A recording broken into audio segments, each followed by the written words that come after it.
Hello all, welcome to Roja's my vlogs. మనం ఇవాళ శ్రీ విష్ణు సహస్రనామ స్తోత్రములోని 82వ పాదము 82nd పాద నేర్చుకుందాము.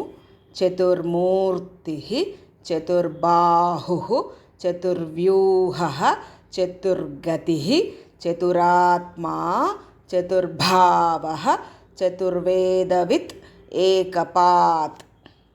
చతుర్మూర్తి, చతుర్ అంటే 4, మూర్తి అంటే మూర్తులుగా, 4 మూర్తులుగా అంటే 4 రూపాలుగా ప్రకాశించేవాడనమాట. ఆయనకు విరాట్, సూత్రాత్మ, అవ్యాకృత, తూరీయ అనే 4 మూర్తులు ఉన్నాయి. అందుకని చతుర్మూర్తి అని అంటారు. చతుర్బాహు, 4 చేతులు కలవాడు. చతుర్వ్యూహ, 4 వ్యూహాలు కలవాడు. చతుర్గతి, శృతులలో చెప్పినట్లుగా 4 వర్ణాల వారికి, 4 ఆశ్రమాల వారికి పరమ గమ్యమై ఉన్నవాడు. డెస్టినేషన్ ఫర్ 4 వర్ణాస్ అన్నమాట.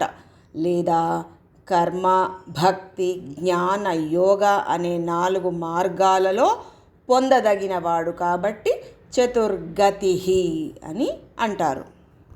చతురాత్మ, చతురత గల ఆత్మ కలవాడు. చతురత అంటే ఏంటి? నేర్పు.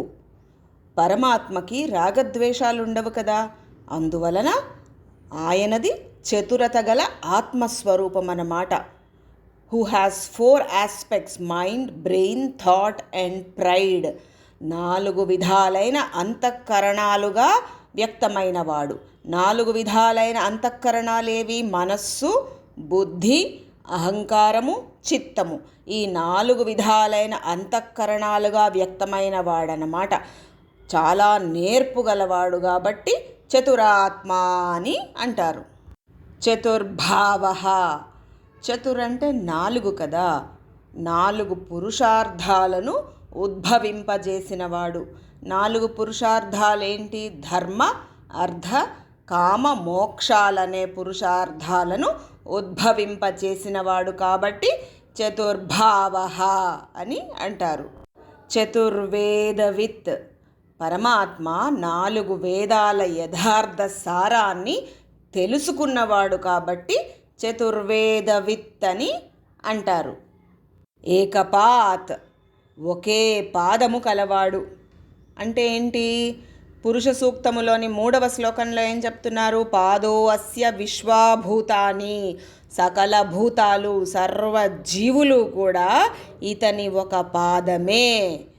భగవద్గీతలోని ఒక శ్లోకంలో పరమాత్మ ఏం చెప్తున్నాడు? విష్టభ్యాహమిదం కృత్స్నమేకాంశేన స్థితో జగత్. అంటే నాలోని ఒక అంశముతో నేనే ఈ సమస్త జగత్తుగా వ్యాపించి ఉన్నాను. అంటే పరమాత్మలోని ఒక అంశంతో మాత్రమే పరమాత్మ సమస్త జగత్తుగా వ్యాపించి ఉన్నాడని చెప్తున్నాడనమాట. అందుకని ఏకపాత్ అని అంటారు. పాదం మొత్తము చదువుదాము.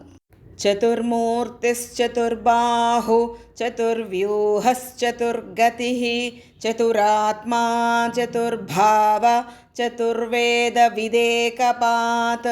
ఈ పాదాన్ని ఉత్తరాషాఢ నక్షత్రము 2వ పాదంలో పుట్టినవారు రోజు చదువుకుంటే మంచిది. రేపు 83వ పాదము నేర్చుకుందాము. Thank you for watching.